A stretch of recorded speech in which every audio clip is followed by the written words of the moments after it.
Bakit nga ba naglabas ang bagong banknotes ang Bangko Sentral? Alam po nyo, napapaligiran ako ng mga pera para lang ipakita sa inyo, ito po ang tradisyonal na 1,000 at ito po ang polymer. Ang polymer po parang plastic. Sasabihin mo, anong value niyan? Mas maganda ho ngayon kolektahin ang coins. Mas may value. Ito papel, ito plastic. Okay. Bakit po napakahalaga pag-usapan ito? Unang-una, ito po ang 1,000, ang unang polymer banknote ng Pilipinas. Okay. Sino nakapirma dito? Si Marcos Jr. Hindi, nagpalit na ho ito. Kasi dati ito si Con unang labas ho nito si PRRD. Tapos ang bawat presidente, syempre, ang gusto nila, nakapirma sila dyan. Ito si Roa Duterte. Okay, so, bakit po mahalaga ito? Ito expensive. Pero madumi ba? Ito, hindi. Mahal. Mahirap duplicate, no? Because of the security features. Pero hindi lang po yan ang pinag-uusapan. Dahil ito, meron silang heroes natin, dating Pangulo, importanteng tao. Yung ngayon, puros mga flora and fauna, no? Ito, Philippine Eagle, tapos nasa likod, yung mapa ng Pilipinas, tapos yung Pearl of the Orient. Ito, ganun rin naman po, no? Ang Tubataha Reef, no? Makikita nyo pareho. Nag-iiba lamang sa harap. Maganda ba yun? Less political? Mas maiintindihan at mapapag-usapan? Ewan ko kung pinag-uusapan ng tao kung ano yung picture na nandyan. Ang mahalaga sa kanila, meron silang ilang 1,000 bills, no? Ito po yung 50. May bago na palang 50. Again, wala na po ang sino ba dito? Si Quezon. Si Sergio Osmeña. Ngayon ho, ano ba ito? Tigre na. Tigre na ho. Yan, nandito dito, no? Maganda. Ito yata yung pusa na tigre. Hindi ko humabasa yung note. Pero ito na po siya. At sa likod, mukhang isda sa taal. Ito ho, yung... So makikita nyo, nag-e-evolve. Masama ba yan o mabuti? Yung iba po, ang punto nila, yun daw ang pamamaraan para maalis ang mga Aquino sa Bill of Tender. Hindi naman po siguro yun ang dahilan. Pero kailangan kang gumawa ng isang policy na aalsin mo ba yung mga tao at flora and fauna? Dapat bang papel na sinasabi nga made of abaca o yung polymer na imported at foreign technology? So, ang mahalaga po dyan, pag tiningnan nyo ho, dahil dun sa COA report ng December 2 na sinasabi, ang BSP spent 6 billion on foreign suppliers to cover the cost of production and the material used for the new plastic banknotes. No? Medyo mahal. Pero ang sinasabi ng BSP may practical benefits. Ang una, enhanced resistance to counterfeiting. Napakahirap pong dayain ito Pag isinilip mo, may plastic dito. Pag tinignan nyo closely, iba-iba. Minsan may shade yung seal ng Pilipinas, minsan may shade yung logo ng Bangko Sentral, no? So, enhanced resistance to counterfeiting, improved durability, meaning ito po madaling masira. Pag namalengke ka, basa ang kamay mo, minsan tinutuyo mo. Ito hindi po. Kasi plastic, no? So, improved durability. At siguro po yung health considerations. Kasi po ito, nung COVID, di ba? Kaya na-implement yung mga terminal payment na walang cash na dala para hindi maka-distribute o kumalat yung germs. Kaya tumigil po tayo ng cash, no? In fact, ang ibang bansa cashless na, palm card na. Tayo sa Pilipinas, siguro mag-e-evolve rin po tayo doon dahil napapanahon po na cashless society tayo para talagang gumana yung sistema ng credit sa lahat, no? May debate po sa design dahil hindi daw po na consult ang National Historical Commission of the Philippines. Masyado daw pong exclusive ang decision making process dito.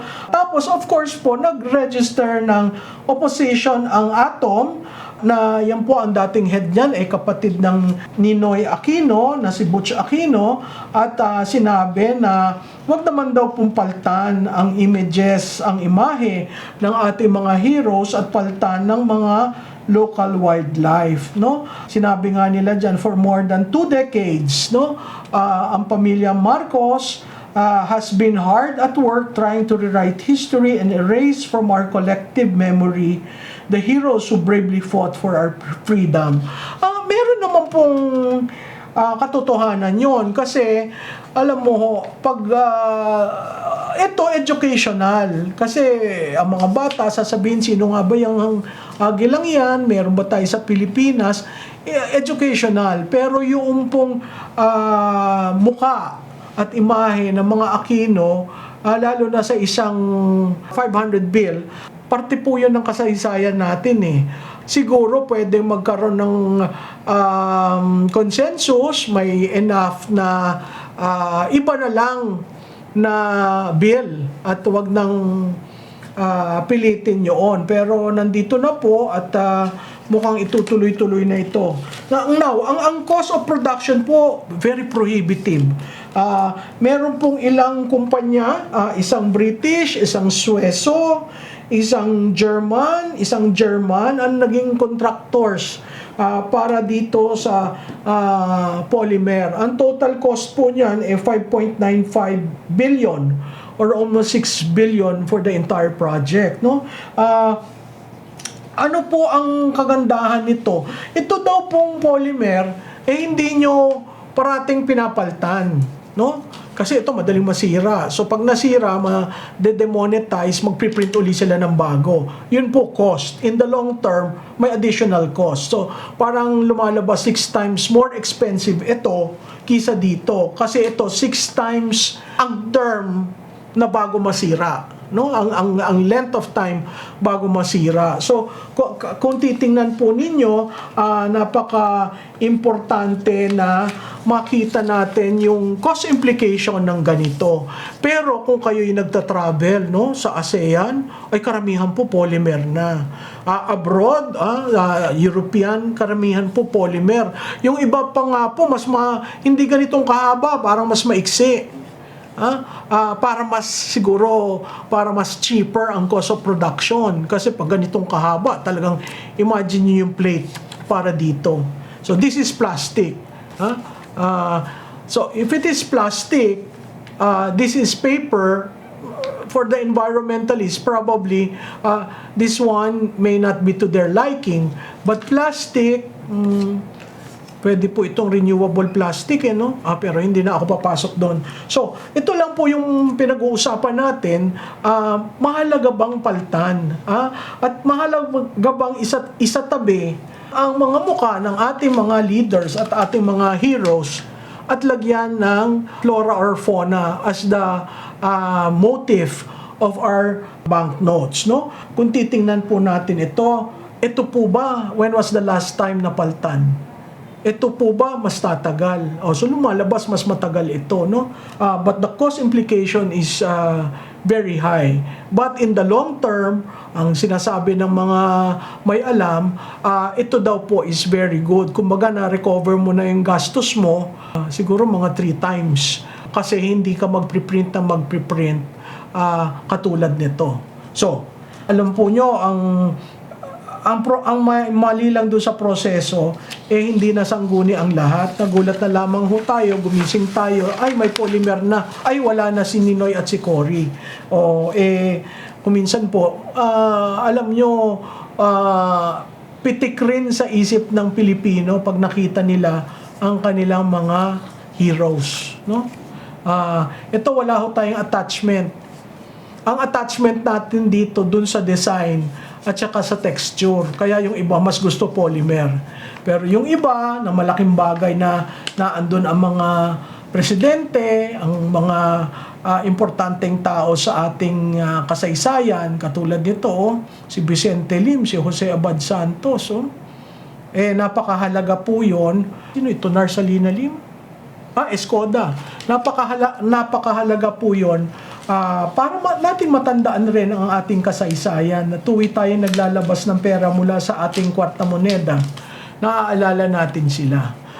Sa pagpapalit, siguro educational yon, matatandaan natin yung flora and fauna ng Pilipinas, mas yayabong in a different direction, pero itong mga tao naglaan ng buhay nila para sa ating kasaysayan. So uulitin ko po, kayo na ang mag-judge niyan, at ito'y ginagamit na sa ating komunidad. Sana lamang po maintindihan nyo ang tao at ang flora and fauna in the hope na yumabong rin ang ating kasarinlan. So ito po si Malutikia ng Maltik. Like, follow, and share. At dun po sa may interest pa sa Political Diaries, lagay lang po nyo ang comments nyo at hahanapin namin kayo para mapadala namin ang libre nyong kopya ng Political Diaries. Marami pong salamat ulit.